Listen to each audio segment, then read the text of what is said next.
Hi, so I thought I'd make a little video about Mineral Cities, a bit of an introduction for those who've not seen it before, an update on progress in various alphas for those who have seen it before, and a little bit of discussion about what's to come. This is Mineral Cities. I'll kind of explain the mechanics of the game very briefly as an intro, but just a bit of background to this video. I demoed the game at Indiecade East last week and got some great response and feedback, validated some of my thinking around design mechanics, changes to some of the long-term gameplay systems, and thoughts about tutorials as well, which is something that was kind of next on my list.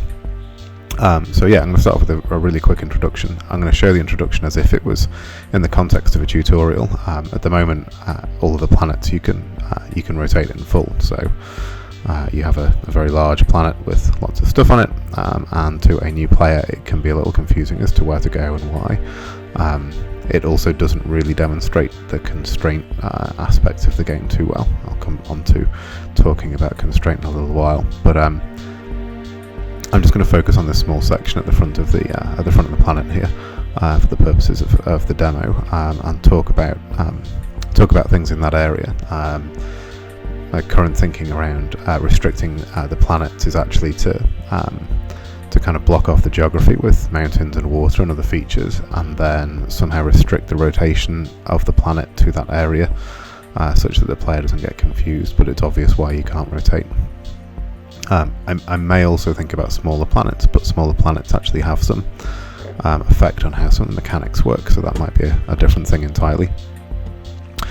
Okay, so the quick introduction. The principle behind Mineral Cities is that you are collecting minerals and resources, ultimately gems, using placement of buildings. So there are three different types of buildings. There's harvesting buildings, there's processing buildings, and there's these beacons.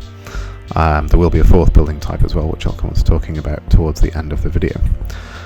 So basically, these little things on the map, the pink things and the blue things, are minerals, and you can collect them. The blue ones are gem type minerals. You collect them by placing harvesting buildings and then connecting harvesting buildings to processing buildings. When you place them, they connect together automatically, and they start picking stuff up. So that building should hopefully start mining things. So I'm not sure why the centre's not spinning around. There's a slight issue with some of the harvesting buildings, but as we go through, I'll talk about that a bit more. This blue one here is a gem, so what I'm going to do is I'm going to place a processing building here, and then I'm going to put the harvesting building right here, so they connect together. Hey, and that one's spinning. I think it might be if you place the harvester first, it doesn't spin around properly. Anyway, so basically the basic idea is that you connect these things together, and they collect minerals. You can connect more than one harvester to any one processing building. So you'll see with this one we've got two harvesters connected to this processor. Still not spinning around. We'll just ignore that for now. And they will continue to collect minerals.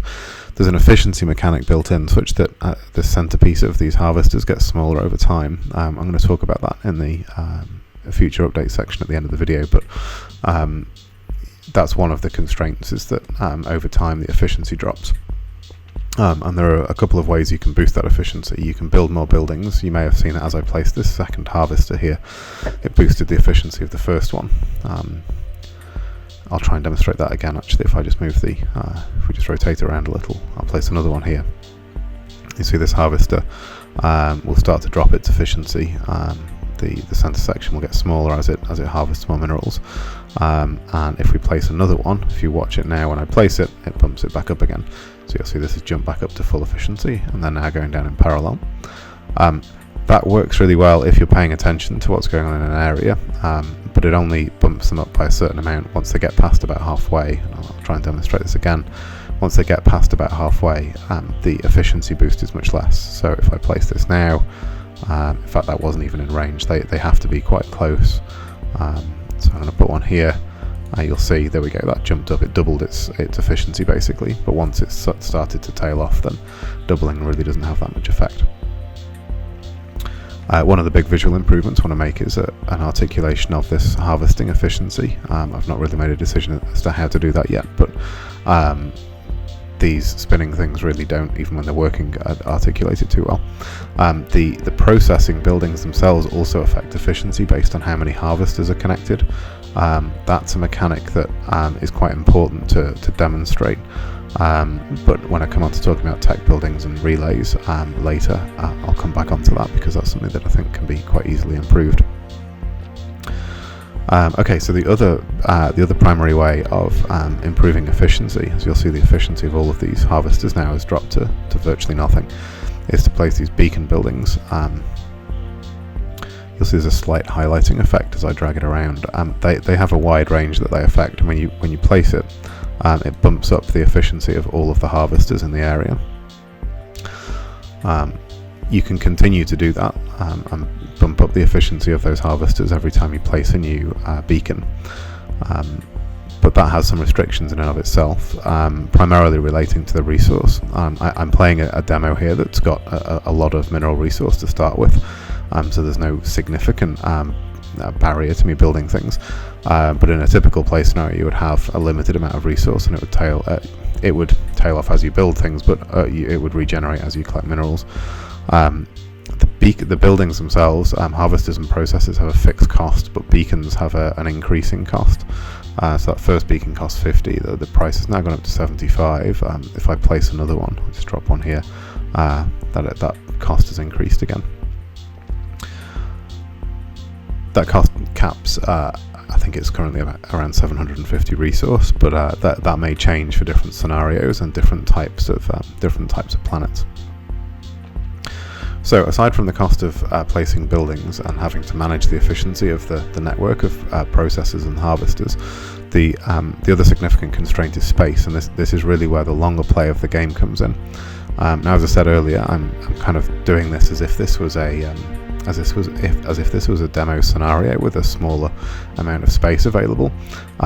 If, for example, I couldn't rotate past here and here or here and here, then I'd be limited by the space available in front of me, which you can place buildings quite close. So, for example, I can't place a building there, but I can overlap them slightly. But you'll find that as you overlap them, the amount by which you can overlap them decreases, because it's just based on distance from each of the nearby buildings. It also has an effect on the generation of the minerals themselves. The minerals regenerate. Now, what's happening on this planet, if I just rotate it all the way around, is they'll be generating all over the planet, but they have a tendency to regenerate where they've previously been harvested. So you'll see that there's lots of new minerals popping up around here. So you can create little networks of minerals that will regenerate, and the pattern of the buildings does affect that. The way in which it affects it is actually going to change, and I'll talk about that when I talk about relay buildings in a moment. Okay, so they're the sort of core mechanics of the basic game. I'm going to move on in the next section to talk about building upgrades, which is a feature that I'm actually abandoning, but I want to talk a little bit about it because it leads into the relay buildings, which is effectively a simpler replacement for that system. Final point on here that I haven't talked about for people who've not seen this before, the gems, which are the blue minerals.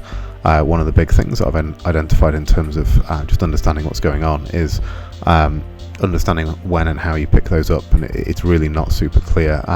Basically, the harvesters will prefer to pick up blue gems, but that's still reliant on them not harvesting anything else.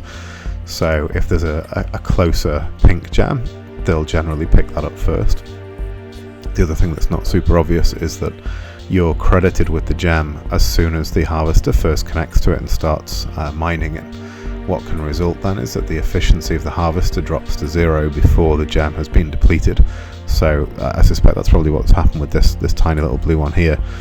The gem itself has been mined, but it's not fully depleted, but the harvester's efficiency must have dropped.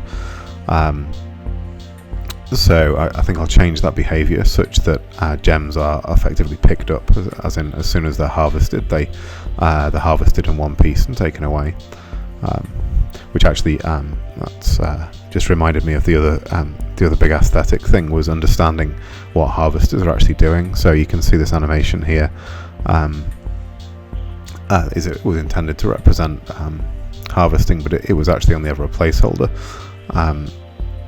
So I'm currently working on a couple of different ideas for animating connection of harvesters to minerals, maybe with vehicles or something like that, but we'll see how complex the city shapes get when we move on to talking about relay buildings.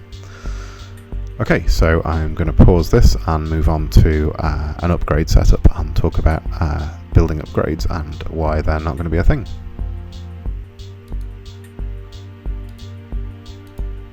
Okay, so in the first part I was talking about the core mechanics of the game and ended up covering actually quite a lot of the inputs to the 2 bits that I'm now going to describe, which are directly related to each other, and it's why I want to demonstrate the upgrades work, which isn't going to make it into the game. It's way too complicated.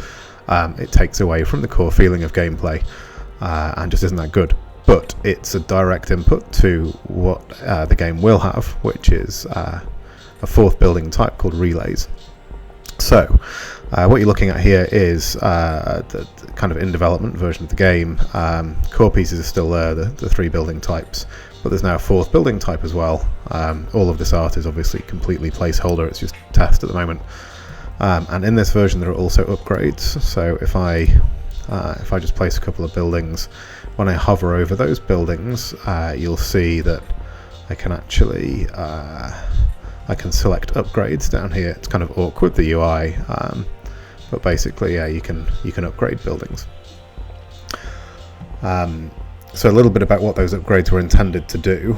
Let me just I'll rig up a couple more of them, because there's actually a couple of different upgrade types for each of the buildings. So if I get another processing unit here, yeah, there we go. Okay, I think that's probably got all of the different upgrade types visible. There's 2 for each, so you've got 2 different upgrades for the processors and 2 different upgrades for the harvesters. I never got to actually putting in place upgrades for the cities, but the intention was for there to be upgrades for the cities as well, and it was actually at that point that I moved to working on onto the relay system, which I'm going to talk about in a moment. So the original intention behind upgrades was to make for more interesting play on larger planets in longer games. There's kind of an optimal point where a medium-sized planet or a planet with medium available resources and available space was fun to play, because space was the primary constraint, and your placement of buildings restricted what you went on to do with buildings in terms of ongoing placement and placement of cities and replenishment of buildings and all of those kind of things.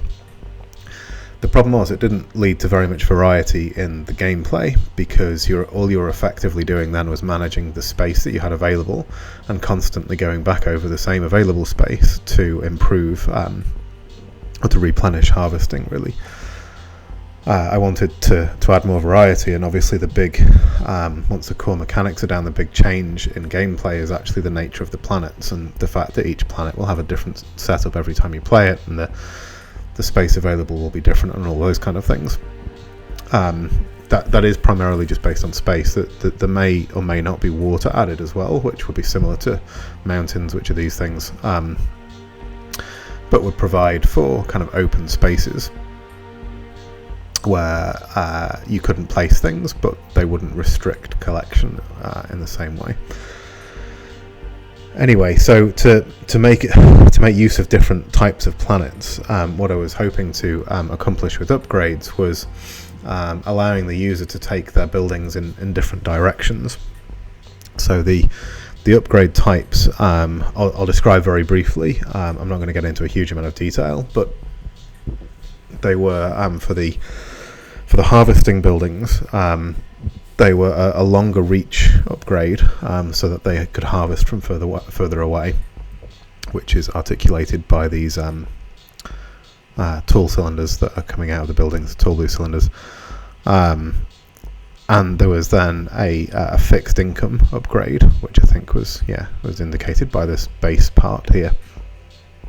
So the idea was something that could reach further would be able to get minerals from a longer distance, and something that had a fixed income would not be able to reap as much from a full mineral, but it would be able to continue harvesting for a longer period of time, or potentially an indefinite period of time. And then the upgrades for the processing buildings, one was clear and one was not absolute. The one that was clear was a waste production upgrade, where when processing they would produce waste in small quantities. The idea behind that would be that would work alongside the harvesters, in that the fixed income harvesters were not able to mine the smaller minerals, so the waste produced by waste producing processing buildings would be harder to take advantage of if you'd upgraded all of your harvesters in one particular way. The issue was, and it's probably kind of apparent from just trying to describe this, it's quite complicated. The game relies on an abstract representation of this idea of harvesting and mineral processing, and even just with the 3 building types it's complicated enough. And I think I probably could have got around that with better aesthetics and clearer animations and maybe some more information presented on top of the game, but I really wanted to avoid that because I'm very keen on the game just being about the manipulation of the space available and your choice of where to place things. So when I got onto the upgrades for the cities, or beacons, sorry, which are these large buildings here, beacons obviously have this property whereby you place them, if we just dump on here, you place them. I've actually set this up without any minerals nearby, but basically you place a beacon nearby other buildings and it replenishes their harvesting efficiency. And then there's this other byproduct. In fact, let's just go somewhere where there is some stuff going on. Pretty sparse map this actually. The other byproduct was that sorry, not byproduct, but the other contributing factor was that placing additional buildings themselves replenished efficiency. So if I place another harvester next to this one, it boosts that harvester's efficiency.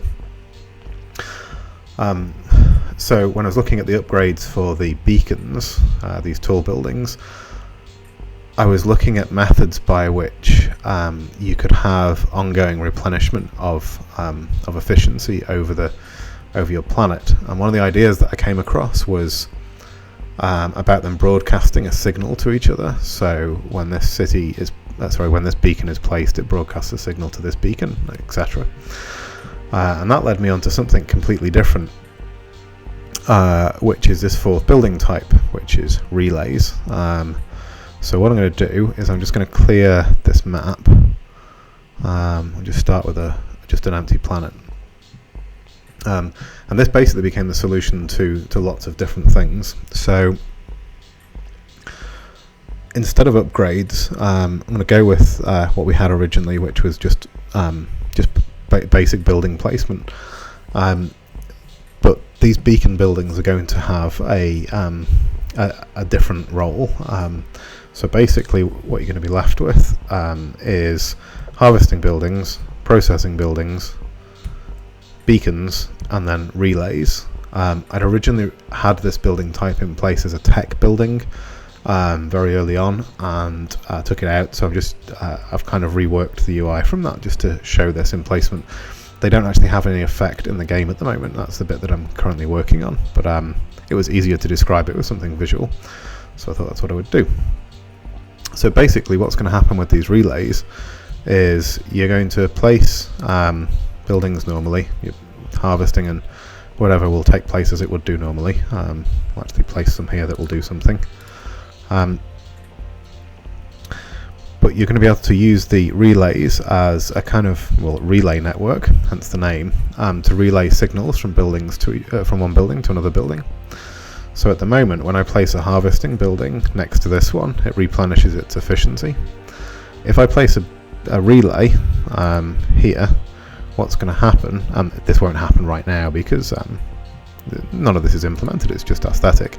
But when I place a relay, if I, for example, replenish this building over here, let's put a processor in place, make it vaguely realistic.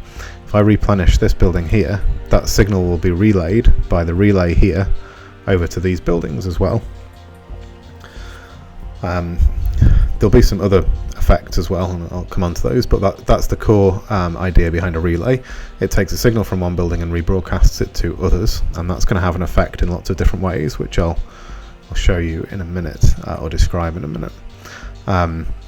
It will also have an effect on things like harvesting itself.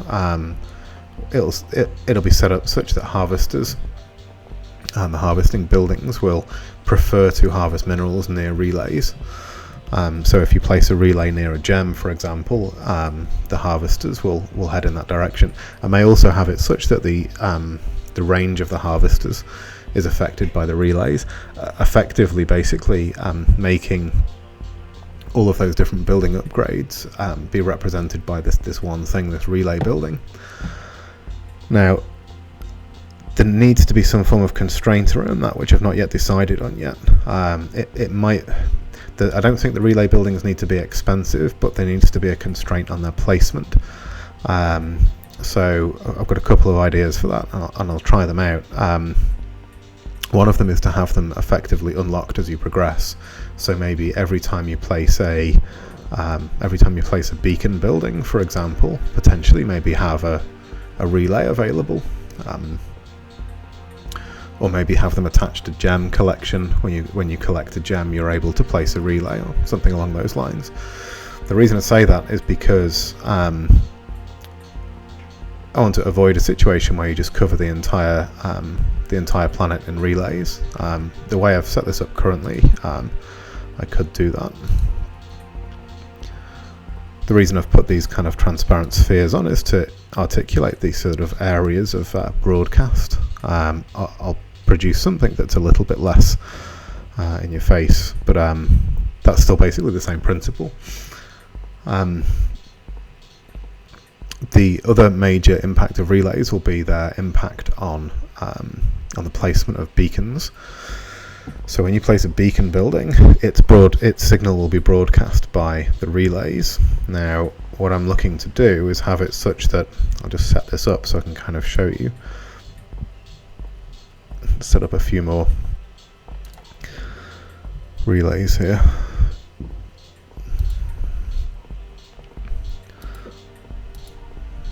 I'll put another beacon down here.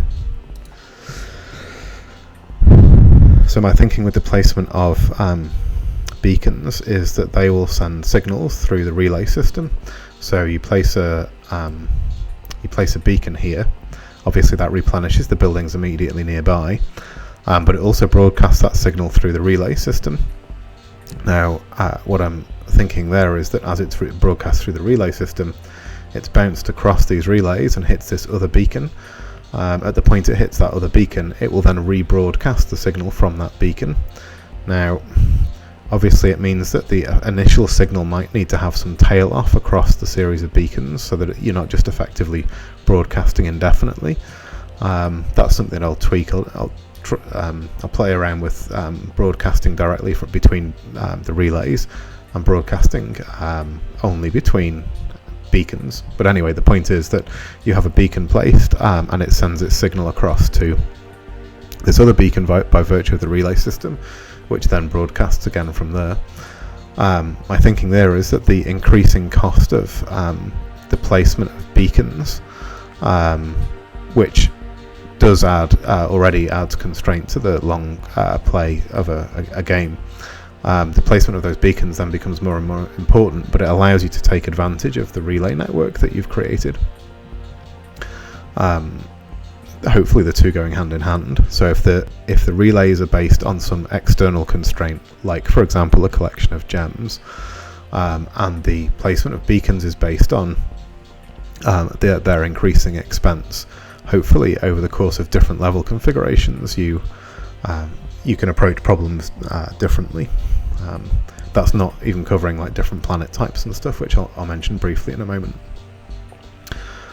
But yeah, that's the basic idea behind relays, that you use them as a way of networking together your buildings, which hopefully allows you to, early on especially, create a more active network of buildings, because one of the issues at the moment, especially if you play on a large planet with a more straightforward scenario, as in like this one where there's very little constraint in terms of resource, is that you can end up abandoning buildings very quickly and nothing really happens with them.